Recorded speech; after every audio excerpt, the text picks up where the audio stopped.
But Dillon Gabriel finally got his chance.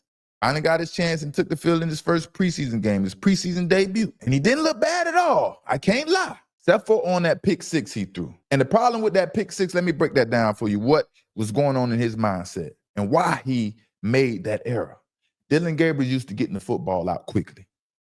That's the name of his game and what he's been taught since coming from Oregon Ducks, right? He gets the ball out quickly.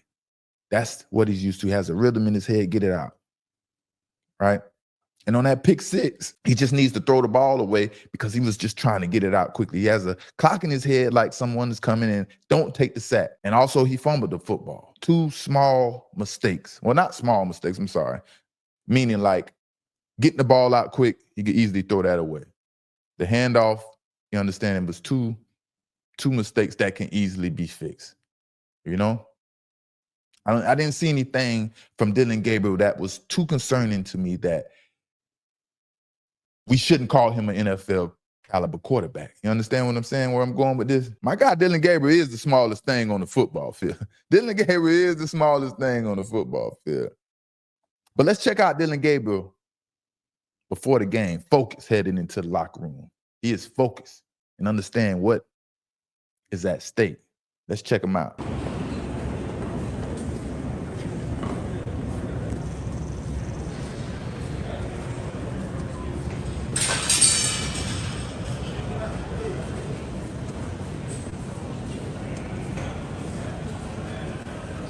See old Dillon focus. He focused, baby.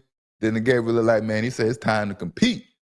Got my head on. You know, I don't know how they do it from where you from in Hawaii and things like that, how they focus. But I know one thing about them Hawaiians.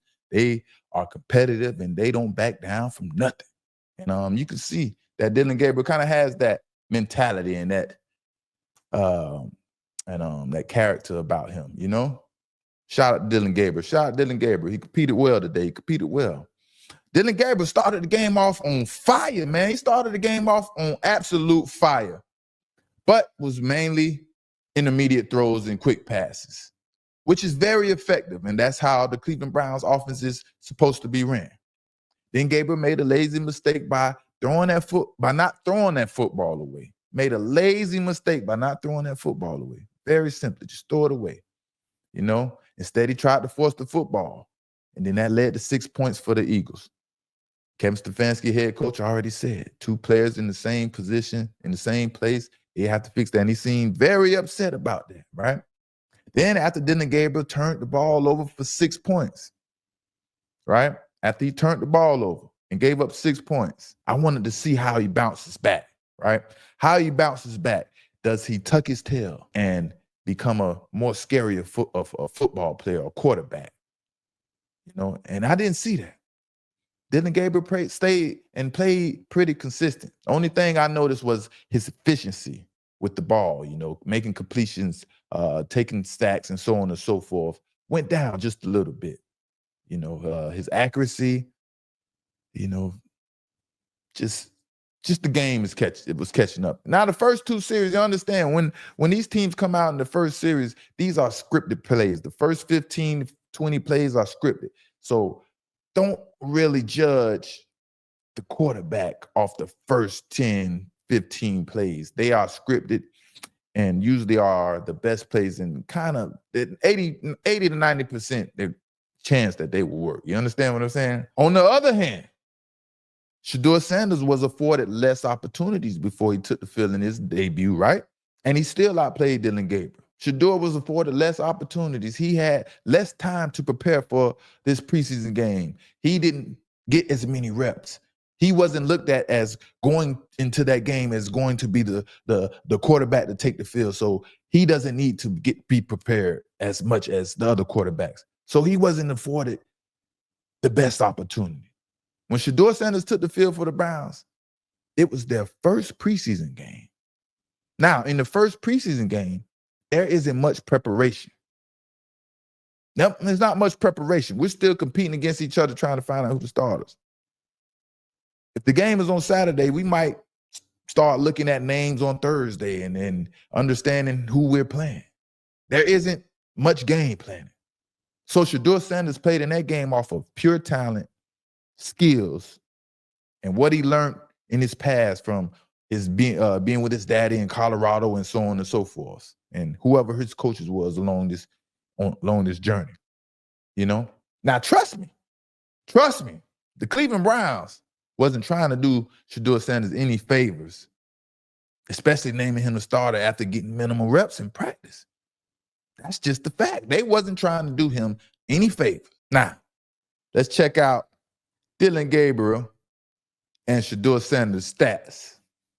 Both playing one game so far this preseason.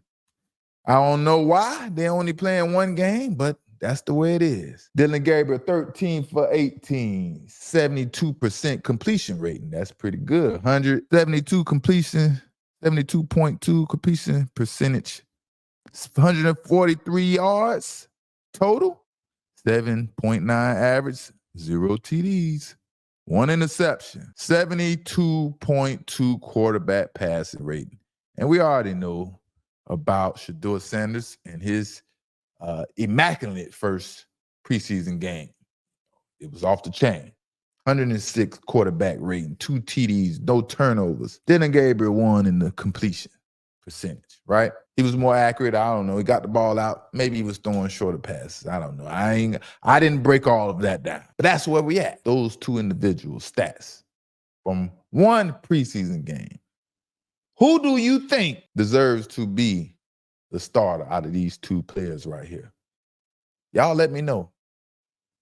We not a hater over here to say what needs to be said. We just like fair competition. We want to see people compete and the best man win. That's all we want over here, say what needs to be said. The difference in these two performances are the turnovers, along with the touchdowns. Who throws more touchdowns while throwing the least amount of interceptions or turning the football over is the name of the game. You know, to throw touchdowns sometimes, man, you can't wait until you get into the red zone, the 20 and closer to the end zone. That's when it gets super hard to score touchdowns. You have to be able to throw the ball from the 50 and the 40, take those shots to be able to score touchdowns, catch the defense off guard.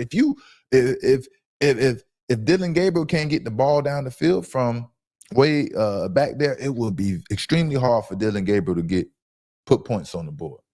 That's just my breakdown from my opinion. Like I said, if he proves me wrong, again, I'm going to come back up here and be the first to admit it and change my statement. Now, who do y'all think won the job if it's over as of today? Because when that depth chart comes out, for the quarterbacks, for the first season, for the regular season, Shaduer Sanders should be named the backup quarterback. Now, I'm wondering how will Kevin Stefanski handle this last preseason game? Is the competition over at quarterback for now, or does the competition continue through the final preseason game? I hear everyone talk about the final preseason game is a dress rehearsal and so on and so forth. Does the dress rehearsal mean it's competition still? Or are we just learning how to get prepared for a regular season game and things like that?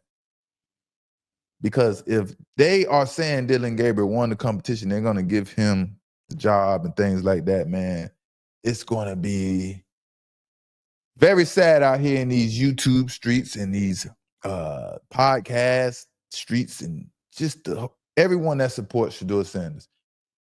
Because, you know, letting someone down like that will be awful. But again, I'm optimistic. I really believe that Shaduer Sanders won this battle. They can continue this battle. This battle could continue through the season because I think, like I said, Joe Flacco is going to be the quarterback temporarily for the Cleveland Browns whenever he's named the starter. Kenny Pickett, we don't even know what Kenny Pickett could do. If we're going to go off his past and his history of who he used to be and what he's done for other teams, if they decide to put him out there, I guess they want the number 1 pick in the draft. That's what that's going to be. You understand what I'm saying?